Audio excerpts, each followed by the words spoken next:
Stack की definition लिखो। लिखो stack is a linear data structure. Stack is a linear data structure. Stack is a linear data structure.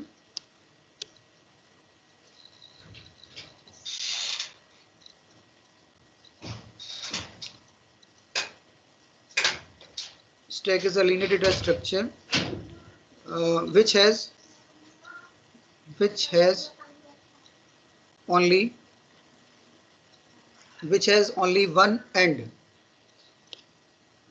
Which has only one end. Stack has only one end. Okay. One end called top of the stack. Top of the stack. Full stop. Insertion and deletion of the elements takes place from the top end only. ठीक है, ये लिखो it is also called LIFO data structure.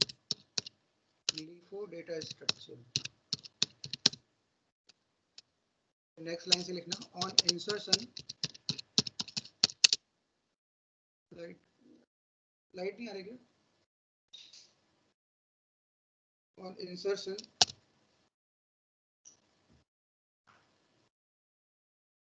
Of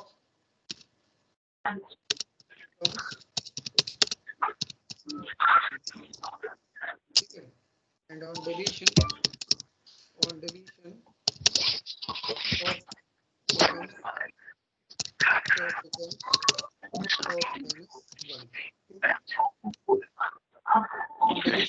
of stock minus 1. सबसे पहले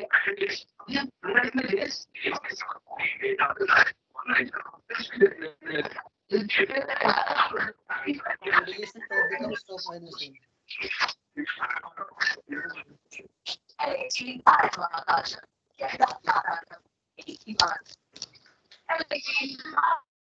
ठीक है, note कर लिया सबने? साहिल माइक बंद कर। इतना नोट कर लिया सभी ने? लिख लिया? Yes sir. ठीक है, तो स्टैक क्या होता है? Stack is a data structure. और किस टाइप का डेटा स्ट्रक्चर है? ये लीनियर डेटा स्ट्रक्चर है। मैंने बताया था जब डेटा स्ट्रक्चर के टाइप्स बताए थे। स्टैक में केवल एक ही एंड होता है जिसे बोलते हैं टॉप एंड। ठीक है, टॉप एंड। तो अगर एलिमेंट का इंसर्शन करना है तो वो कहाँ से होगा? टॉप एंड से होगा। और डिलीशन करना है तो वो भी कहाँ से होगा? टॉप एंड से होगा, क्योंकि उसमें एक ही एंड है। तो अगर कोई एलिमेंट हमें इसमें इंसर्ट करना है तो वो कहाँ से होगा? टॉप एंड से ही होगा। और डिलीशन करना है तो वो भी कहाँ से होगा? टॉप एंड से ही होगा। ठीक है, और जब एलिमेंट इंसर्ट करोगे तो टॉप की वैल्यू क्या हो जाएगी? टॉप प्लस 1 हो जाएगी। और जब एलिमेंट को डिलीट करोगे तो टॉप क्या हो जाएगा? टॉप माइनस 1 हो जाएगा। ठीक, अब स्टैक का मैं डायग्राम बताता हूँ, उससे समझ में आएगा कि किस तरह से हो रहा है।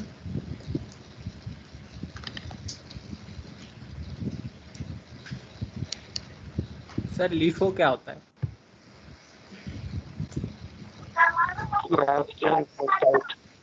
हाँ, इसका फिर डायग्राम बना के दिखाता हूँ।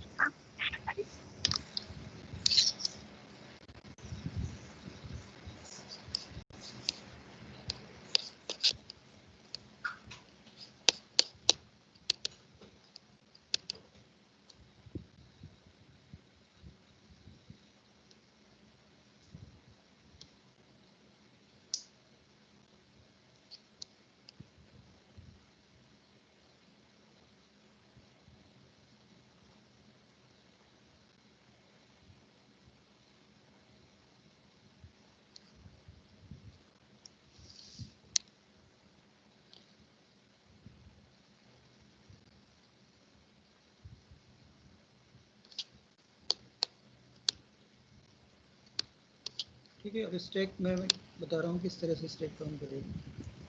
देखो मैंने बताया कि स्टैक में क्या होता है, एक ही एंड होता है। फॉर एग्जांपल जैसे मान लो ये बॉक्स है, ठीक।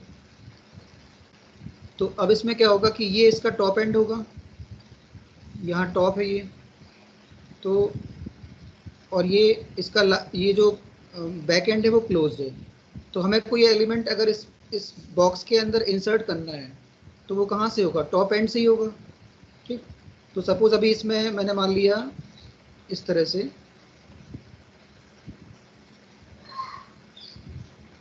ये है। तो अभी इस केस में टॉप की वैल्यू क्या होगी, क्योंकि टॉप तो अभी कहीं इसमें कोई भी एलिमेंट नहीं है, इस लिस्ट के अंदर, सॉरी इस बॉक्स के अंदर भी कोई भी एलिमेंट नहीं है। तो अगर हम सपोज चाहते हैं कि इसमें एक वैल्यू इंसर्ट कराएं 2, तो वो जब 2 इंसर्ट होगा तो पहले कहाँ जाएगा, यहाँ आएगा, ठीक। सपोज मैंने एक वैल्यू और इंसर्ट करानी है 5, तो 5 कहाँ पे आएगा, यहाँ आएगा। फिर मुझे सपोज एक और एलिमेंट इंसर्ट करना है 7, तो 7 कहाँ आ जाएगा, यहाँ। और एक और डालना है सपोज इसमें 8, तो 8 कहाँ यहाँ आ जाएगा। तो इस तरह से क्या हो रहा है कि इनिशियली हमारा टॉप कहाँ था, ये इंडेक्स नंबर 0 है, ये इंडेक्स नंबर 1 है, ये इंडेक्स 2 है, इंडेक्स 3, इंडेक्स 4 एंड इंडेक्स 5, ठीक। तो स्टार्टिंग में टॉप कहाँ पॉइंट कर रहा होगा, जब हमारा बॉक्स एम्प्टी था तो उस केस में टॉप का इंडेक्स क्या होगा, टॉप की वैल्यू क्या होगी, 2 0 नहीं टॉप -1 होगा, क्योंकि मतलब वो नल ब्लैंक है ना, बॉक्स क्या है, ब्लैंक ब्लैंक है, उसके अंदर कोई वैल्यू नहीं है। तो टॉप क्या कर रहा होगा, किसी भी इंडेक्स को पॉइंट नहीं कर रहा होगा। तो उस केस में अगर जब हमारी टॉप की वैल्यू नल है, अगर टॉप हमारा नल होता है, ठीक, तो उसको हम बोलते हैं कि हमारा इंडेक्स क्या है, -1 पे पॉइंट कर रहा है, इंडेक्स इक्वल टू -1, ठीक है। When the stack is empty it is considered that the top index is -1, ठीक। बिकॉज इंडेक्स नंबर 0 से तो वैल्यू स्टार्ट हो जाती है। लिस्ट कोई भी जैसे लिस्ट ले रहे हैं तो लिस्ट में इंडेक्स कहाँ से स्टार्ट होता है, 0 से स्टार्ट होता है। तो मतलब यहाँ पे तो एक वैल्यू कंसीडर की जाएगी, इंडेक्स नंबर 1 पे भी कोई वैल्यू आएगी। बट अगर टॉप कहीं पे भी पॉइंट नहीं कर रहा है, उसका मतलब ये है कि हमारा टॉप जो है वो -1 है या टॉप नल है, ठीक है। अब हमने इसमें एक वैल्यू इंसर्ट कराई 2, तो जब 2 इंसर्ट हुआ तो टॉप जो -1 था वो -1 से कितना हो गया है, उसका इंडेक्स कितना हो गया, 0, ठीक। जब हमारा स्टैक खाली था तब उसमें कोई भी एलिमेंट नहीं था और टॉप टॉप का इंडेक्स क्या था, -1। जैसे ही मैंने उसमें एक एलिमेंट इंसर्ट कराया जिसकी वैल्यू 2 है, तो इंडेक्स क्या हो गया, हमारा टॉप का इंडेक्स क्या हो गया, 0 हो गया। फिर एक एलिमेंट और इंसर्ट कराया तो टॉप कहाँ पहुँच गया, इंडेक्स नंबर 1 पे पहुँच गया। फिर एक एलिमेंट और इंसर्ट कराया तो टॉप कहाँ आ गया, इंडेक्स नंबर 2 पे आ गया। फिर एक एलिमेंट और इंसर्ट कराया तो टॉप का इंडेक्स क्या हो गया, 3 हो गया। यानी कि जब हम एलिमेंट इंसर्ट कराते हैं तो टॉप जो है वो क्या हो जाता है, टॉप +1 हो जाता है, ठीक है। और जब हम एलिमेंट डिलीट कराएंगे, सपोज अभी टॉप में कौन सा एलिमेंट है, टॉप इंडेक्स पे कौन सा एलिमेंट है, 8, ठीक है। इंडेक्स क्या है उसका, 3, और उसकी वैल्यू कितनी है, 8, ठीक। जैसे सपोज मैंने मान लिया इस स्टैक का नाम S है, ये S से रेफर कर रहे हैं इस स्टैक को, तो मैं बोलूँ कि अभी S ऑफ टॉप की वैल्यू कितनी है, S ऑफ टॉप कितनी, 8 है, क्योंकि टॉप का इंडेक्स कितना है, 3, तो मैं बोलूँगा S ऑफ 3 कितना हो गया, 8 हो गया ना, S ऑफ 3 इज 8। अब हमें मान लो कोई एलिमेंट इसमें से डिलीट करना है, तो डिलीट जब करेंगे तो डिलीट कहाँ से होगा, टॉप एंड से ही होगा, क्योंकि एक ही एंड तो है स्टैक के अंदर, स्टैक के अंदर एक ही एंड है। तो डिलीशन हम कहाँ से करेंगे, टॉप एंड से ही करेंगे। तो हमारा जो एलिमेंट डिलीट होगा वो कौन सा एलिमेंट डिलीट होगा, S ऑफ 3 डिलीट होगा ना, S ऑफ 3 को तो डिलीट करोगे ना, S ऑफ 3 की वैल्यू कितनी है, 8 है, तो हम इसी को तो डिलीट करेंगे। तो जब ये एलिमेंट डिलीट होगा तो हमारा टॉप कितना हो जाएगा, मान लो हमने ये हटा दिया, तो टॉप का इंडेक्स अभी कितना था, 3 था। जब ये एलिमेंट यहाँ से हट गया तो टॉप का इंडेक्स कितना हो जाएगा, 2 हो जाएगा, ठीक है। डिलीशन पे क्या होगा कि इंडेक्स जो था हमारा, टॉप इंडेक्स था, वो एक कम हो जाएगा क्योंकि ये वाला एलिमेंट हट गया। जब ये एलिमेंट हट जाएगा तो टॉप फिर किसको पॉइंट करने लगेगा? इंडेक्स नंबर 2 को पॉइंट करने लगेगा।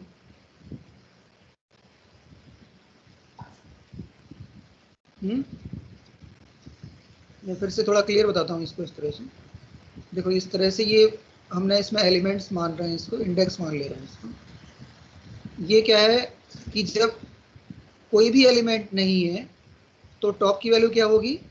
-1 होगी, मतलब वो किसी को पॉइंट नहीं कर रहा। अब हमने इसमें एक एलिमेंट इंसर्ट कराया 5, तो 5 कहाँ पे आ जाएगा? यहाँ आ जाएगा, ठीक। और ये इंडेक्स क्या हो जाएगा? 0। अब एक और एलिमेंट इंसर्ट कराया 10, तो 10 कहाँ पे आ गया? यहाँ। इसका इंडेक्स कितना हो गया? 1। फिर मान लो एक और एलिमेंट इंसर्ट कराया 12, तो ये इंडेक्स कितना हो गया? 2, ठीक। तो इंसर्शन पे क्या हो रहा है? इंसर्शन पे जब इंसर्ट करा रहे हैं तो टॉप की वैल्यू क्या हो रही है? टॉप +1 हो जा रही है, मतलब टॉप का इंडेक्स की बात कर रहा हूं मैं। टॉप एक इंडेक्स को पॉइंट कर रहा है, ठीक। और सपोज इस स्टैक का नाम अगर एस है तो मैं बोलूं कि एस ऑफ टॉप, तो एस ऑफ टॉप की वैल्यू अभी क्या होगी?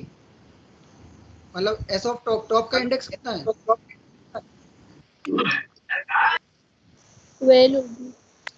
हाँ, एस एस हाँ S2, मतलब टॉप इंडेक्स इज 2, तो ये हो जाएगा 12, ठीक। S2 = 12। अब मुझे सपोज इसमें से कोई एलिमेंट डिलीट करना है, तो डिलीट में कहाँ से करूँगा? टॉप से ही करूँगा। तो टॉप टॉप पे अभी कौन सा एलिमेंट है? 12, यानी कि हमें इसको हटाना है, ठीक।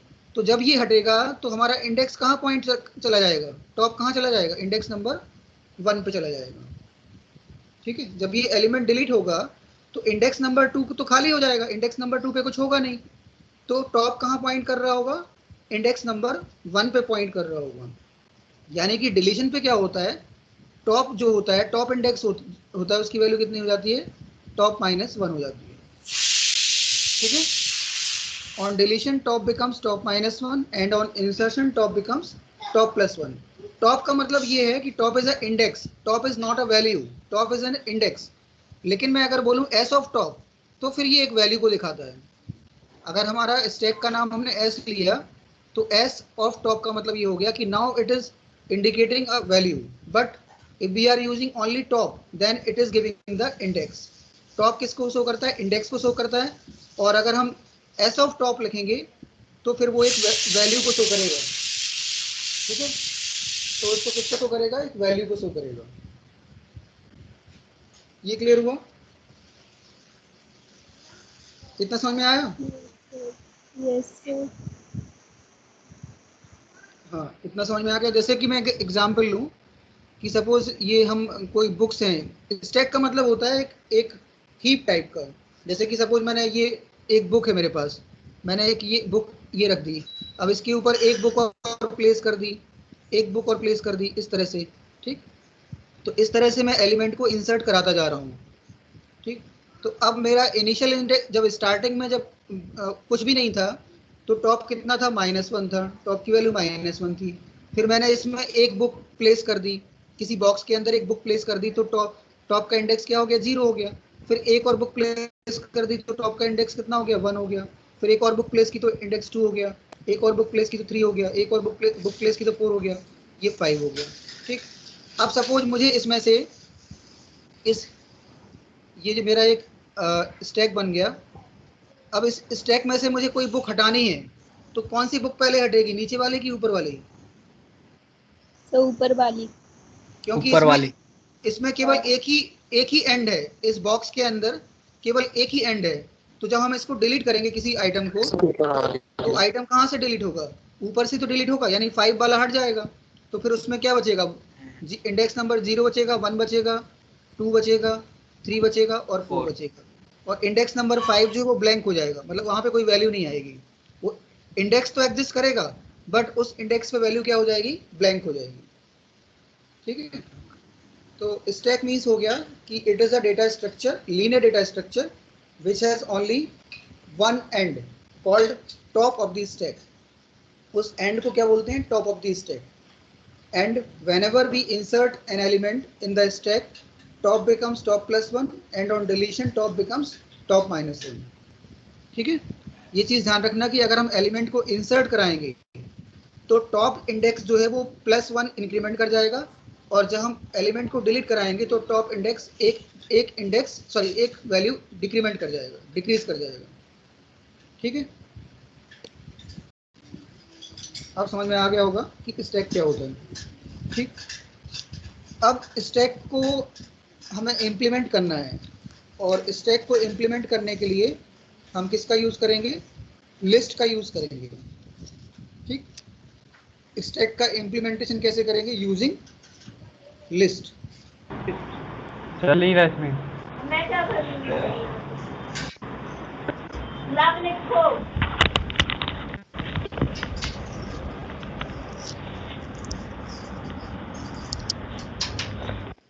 अब स्टैक का जब इम्प्लीमेंटेशन लिस्ट से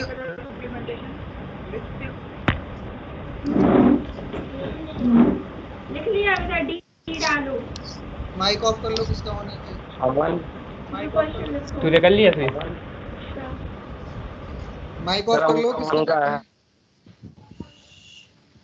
ठीक है, तो अब स्टैक का जब हम इम्प्लीमेंटेशन लिस्ट के थ्रू करेंगे तो उसमें पहले कुछ टर्म्स नोट कर लो कि स्टैक में कौन कौन से टर्म्स यूज होते हैं। एक तो है, अच्छा मैंने एक टर्म यहाँ पे बताया था, लीफो। लीफो का मतलब क्या होता है? मैंने लिखा है क्या? Last in first out. ठीक है, तो इसे लीफो क्यों बोल रहे हैं? क्योंकि जो एलिमेंट लास्ट में इंसर्ट होगा वही तो पहले डिलीट होगा ना। मैंने अभी बताया था कि जो एलिमेंट टॉप में होगा वही तो पहले हम डिलीट करेंगे उसको। पहले डिलीट किसको करेंगे? जो एलिमेंट टॉप में होगा, यानी लास्ट इन। जो एलिमेंट लास्ट में इन हुआ होगा वो टॉप पे होगा, तो वो जो टॉप पे होगा वही तो डिलीट करेंगे हम, तो इसलिए इसको बोलते हैं लास्ट इन फर्स्ट आउट। जो एलिमेंट लास्ट में इंसर्ट हुआ वो पहले डिलीट होगा, क्योंकि लास्ट वाला एलिमेंट क्या होगा? टॉप एलिमेंट होगा, और डिलीशन कहाँ से होता है? टॉप से ही होता है। इसलिए इसको क्या बोलेंगे? Last in first out data structure. Stack is a last in first out data structure. ठीक, अब इसमें एक दो टर्म्स हैं वो नोट कर लो तुम लोग। इसमें एक टर्म तो है हमारा पीक। क्या होता है पीक? PEEK। तो इसकी डेफिनेशन लिख लो। लिखो, it refers to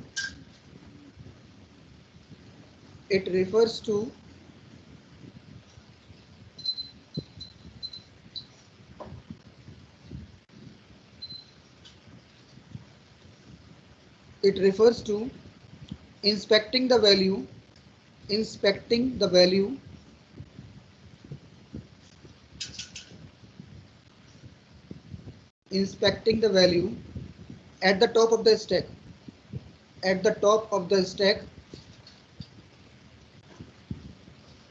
without removing it. At the top of the stack without removing it.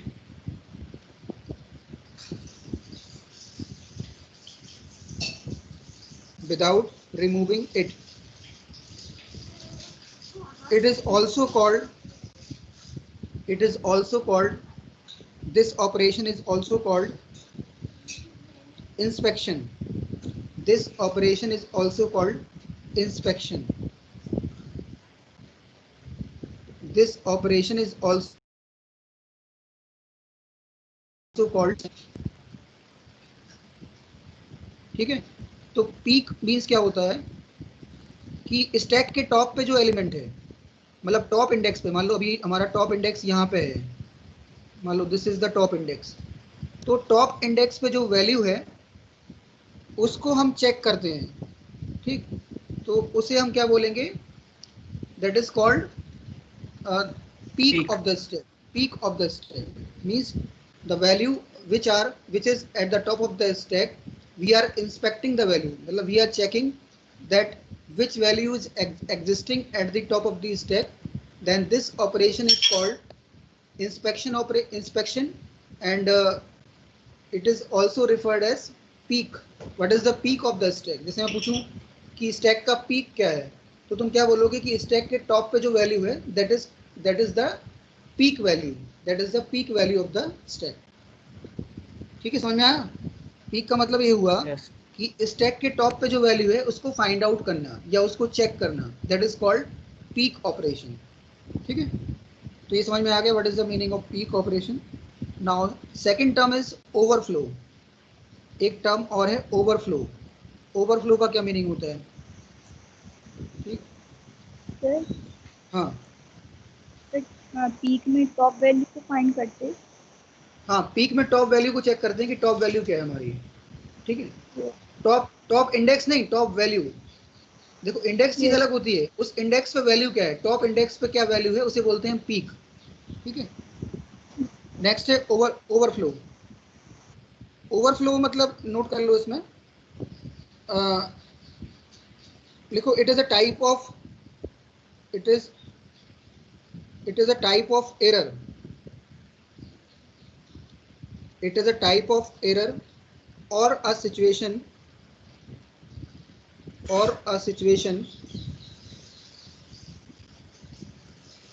it is a type of error or a situation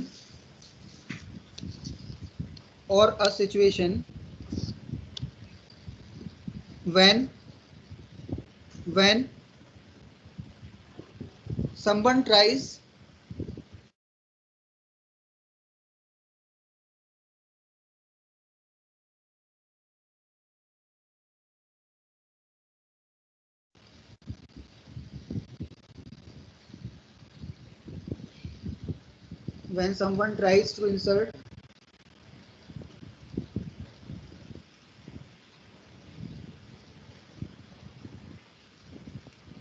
disconnect हो गया।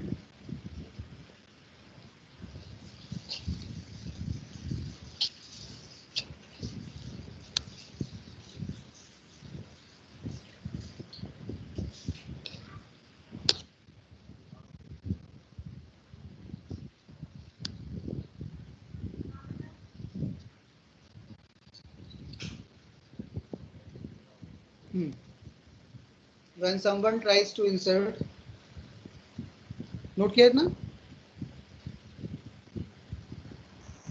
Yes sir.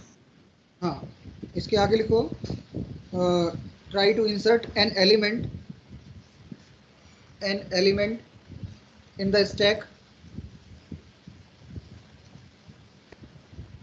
an element in the stack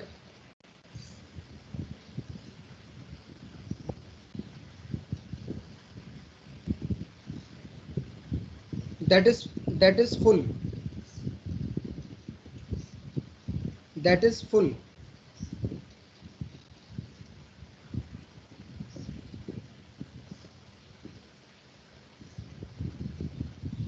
ठीक है, तो overflow का meaning ये हुआ कि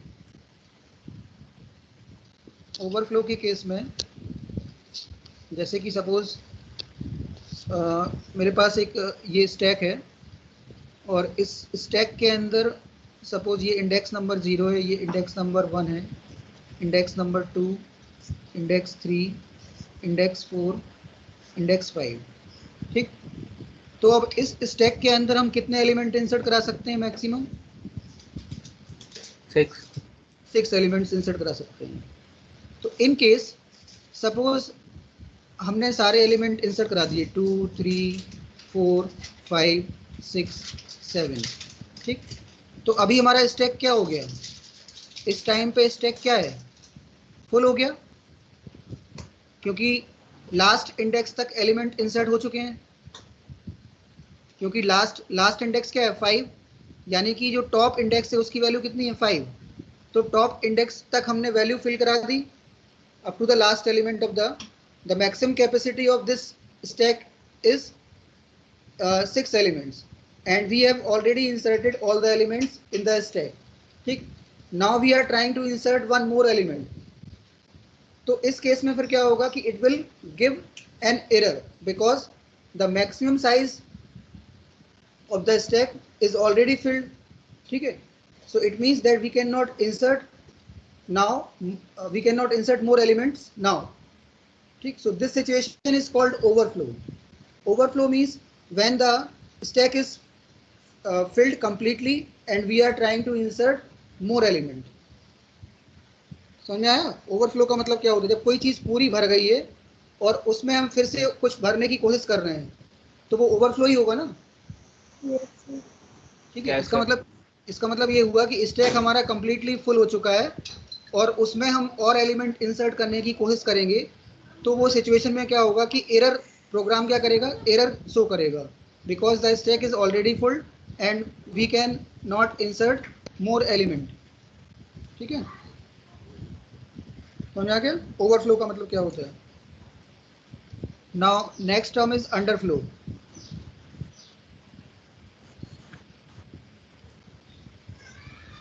अब अंडरफ्लो का क्या मीनिंग होगा?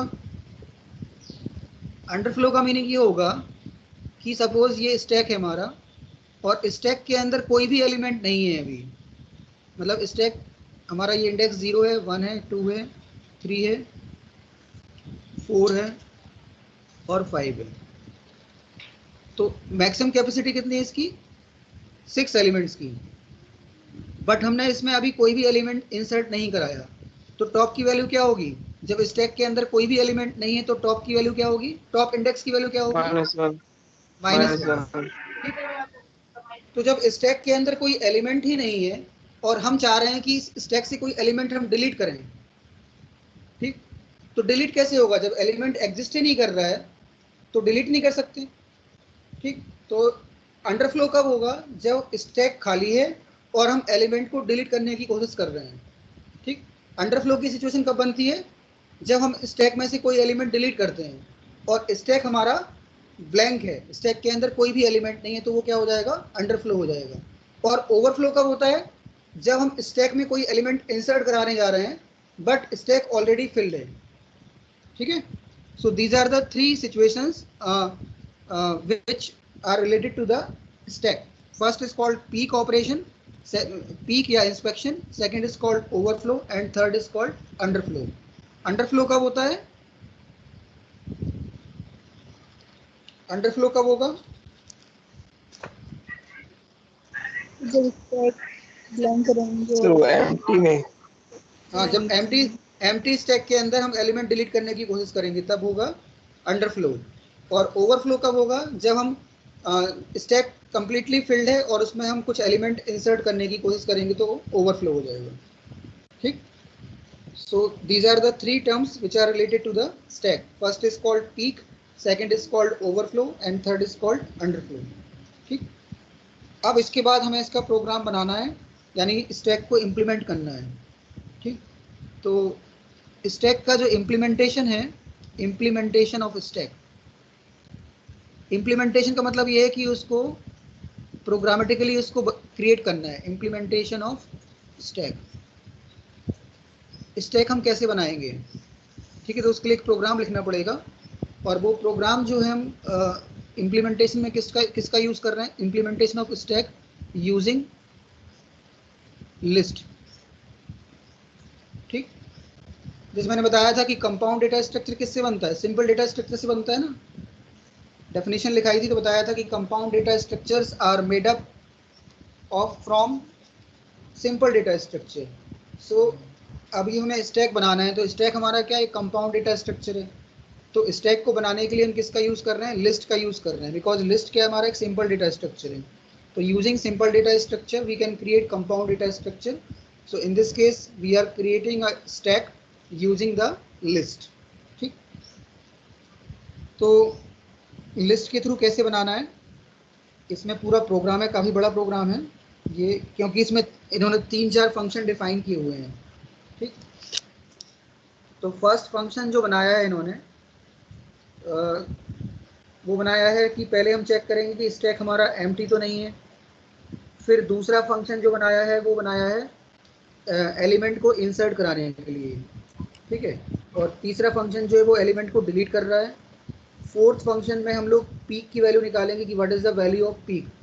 ठीक, तो आई थिंक टेक्स्ट बुक में तुम लोग देखना ये पूरा प्रोग्राम लिखा हुआ है और इसको इन्होंने मेन्यू बेस बनाया है। मेन्यू बेस का मतलब ये है कि हम चॉइस डालेंगे और चॉइस के बेसिस पे हमारा कोई पर्टिकुलर फंक्शन चलेगा। जैसे मैंने चॉइस 1 डाला तो चॉइस 1 में हो सकता है कि हमारा इंसर्ट ऑपरेशन हो जाए, चॉइस 2 डाला तो उसमें डिलीट ऑपरेशन हो जाए। ठीक, चॉइस 3 में हम पीक फाइंड आउट कर सकते हैं और चॉइस 4 में हम एलिमेंट्स की वैल्यू को डिस्प्ले करा सकते हैं। ठीक, तो ये कंप्लीट प्रोग्राम दिया हुआ है बुक में। इसको तुम लोग एक काम करना कि इस प्रोग्राम को अपनी नोटबुक में राइट कर लेना। ये देखो इसमें हेडिंग लिखी होगी, पेज नंबर तो नहीं बता रहा हूँ मैं, बट इसमें हेडिंग ये लिखी होगी Python program to implement stack operation.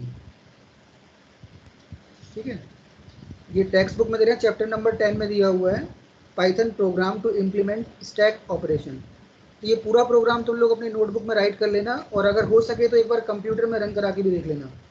ठीक, अभी क्योंकि इसमें टाइम लगेगा तो इस प्रोग्राम को मैं कल एक्सप्लेन करूंगा। ठीक है, पूरा इसको नोट कर लेना, मैं डायरेक्टली एक्सप्लेन कर दूंगा कि कहाँ पे किस तरह से वो काम कर रहा है। ठीक है, हाँ सर मेरे हाँ, पास बुक नहीं खरीदी थी अच्छी। बुक खरीद लो, क्योंकि बुक से तो तुम्हें क्वेश्चन कहाँ से सॉल्व करोगे। बुक तो जरूरी है क्योंकि अभी तो ये वाले जो अभी चैप्टर आएंगे थ्योरी वाले चैप्टर, तो बुक से पढ़ना पड़ेंगे तुम लोगों को। अभी डेटाबेस मैनेजमेंट आएगा और नेटवर्किंग आएगा, तो वो तो बुक से ही पढ़ना है। बुक ले लो, अगर बुक अभी नहीं है तो फिलहाल वो कुछ मैंने एक वो भेजा था तुम लोग को, लिंक भेजी थी, वहाँ उस लिंक से चैप्टर वाइज PDF डाउनलोड कर सकते हो। Yes sir. ठीक, तो इसको राइट कर लेना, मैं इसकी अगर फोटो भी शेयर कर दूंगा इस प्रोग्राम की ग्रुप में। इसको लिख लेना तो थोड़ा बहुत समझ में आएगा कि क्या चल रहा है उसमें। और ये प्रोग्राम एग्जाम में 4 मार्क्स का फिक्स्ड है। ये तुम्हारे बोर्ड एग्जाम में ये वाला प्रोग्राम स्टैक का 4 नंबर का लिखने को आएगा, सेम टू सेम प्रोग्राम। मतलब अगर ये प्रोग्राम याद कर लिया तो तुम्हारे 4 मार्क्स बोर्ड में फिक्स हो गए। और इन्होंने सिलेबस में से शायद क्यू को हटा दिया है, केवल स्टैक को रखा है। आगे वाला जो क्यू डेटा स्ट्रक्चर है वो उसको हटा दिया है, केवल स्टैक रखा है। तो अभी तो केवल एक ही प्रोग्राम तुम्हारा हो गया जो 4 मार्क्स का आएगा बोर्ड एग्जाम में। ठीक, तो इसको तुम लोग कर लेना आज, कंप्लीट कर लेना इसको, फिर मैं कल इस प्रोग्राम को एक्सप्लेन कर दूंगा। ठीक है, और अब तुम लोग का एक टेस्ट लेना है मुझे। Yes sir. Monthly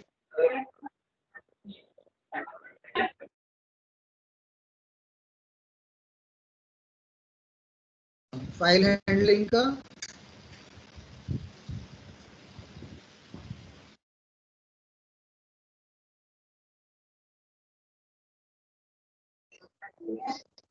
sir network नहीं आ रहा है।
सर कहाँ चले गए?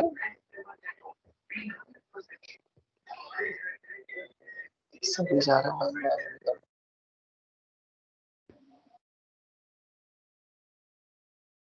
ज्योति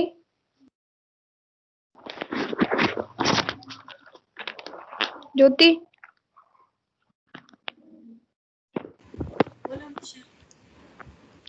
एक वो देखना डाटा विजुअलाइजेशन में सर ने बोला था आइटम साइज क्या होता है। आइटम साइज क्या होता है पिछले चैप्टर में बताया था होगा। आइटम की साइज होती है। अरे वो देख तो सही, उसमें 4 दिया हुआ है।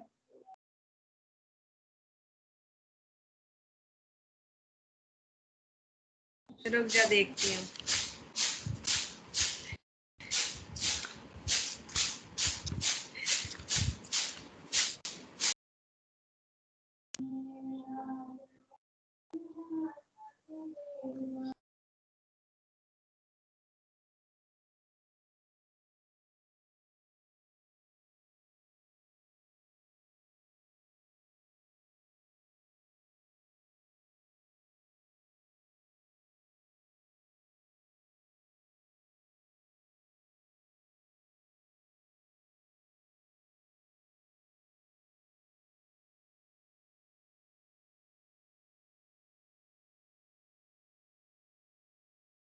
हमेशा बताना कहाँ पर है ये, मुझे याद भी नहीं आ रहा।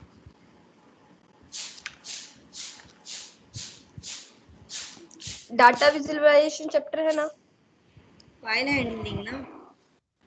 नहीं नहीं, नेक्स्ट चैप्टर, अगला वाला। अच्छा, वो जिसमें ग्राफ है। हाँ हाँ। उसमें ना आइटम की साइज रिफर करते हैं, मतलब जो तुम चूज कर रहे हो वो कितनी उसकी होंगी, मतलब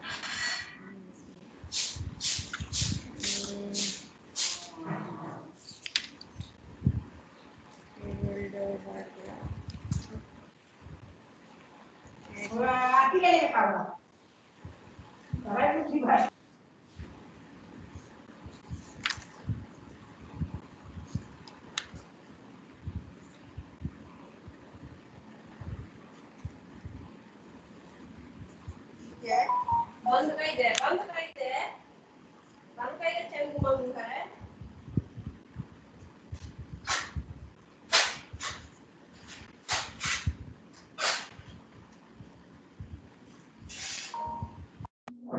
मिला।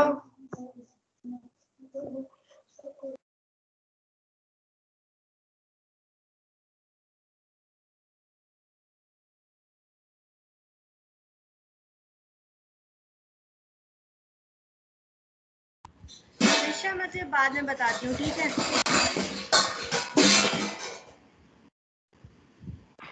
ठीक है। ये कहीं हो रहा है